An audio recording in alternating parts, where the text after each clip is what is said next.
Well, I'm in a keyboard shortcut kind of mood, so I thought I'd give you a few little shortcuts when working with multiple layers in one document. And the first one is, rather than using auto select layer, instead to use this method. The auto select layer is fine except for one little thing. If you have it turned on, it's great in the sense that when you click on a layer, it automatically selects it for you. But the one problem with this is if the layer you're trying to select is less than 50% opacity, then for example I can click on this layer, but if I try and click on this, I can't get it. Well, even if I go and click on that layer and then try to move it, it's still going to not work because of that lower opacity idea.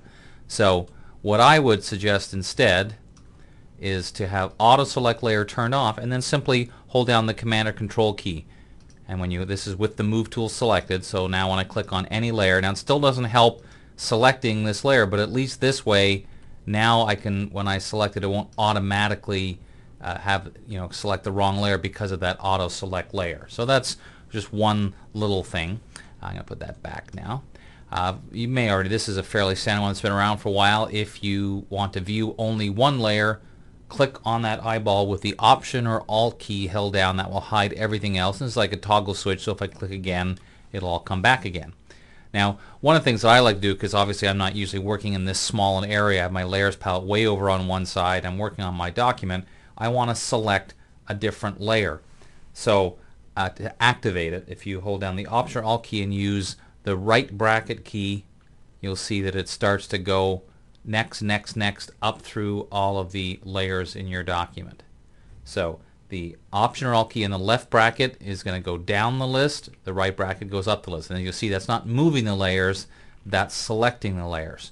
Now if you want to select several layers, just throw in the Shift key, because now as I go down you'll see it's selecting more than one layer. So it's a very quick way to select all those layers. Now if you want every layer selected, normally Command or Control A is select all. If you throw in the Option key, so Command Option A or Control Alt A will select all the unlocked layers. You can see the background is not selected.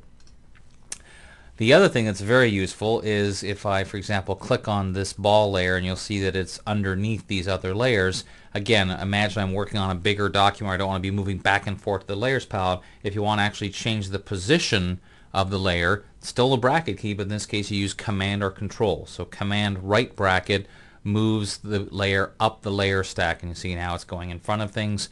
Command or Control left bracket goes back down the other way.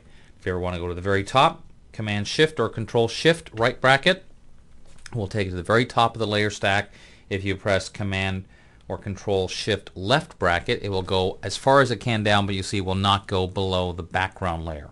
So there you have it, a quick few little tips when you're working with layers. You can move things around the layers palette very, very quickly without using the mouse. Of course, you're expecting me now to open this photo of myself and do something kind of funny to my face, but you know what, in this case I don't have to, because that's just the way the photo was taken. I'm Dave Cross. I'll see you next time. Arr.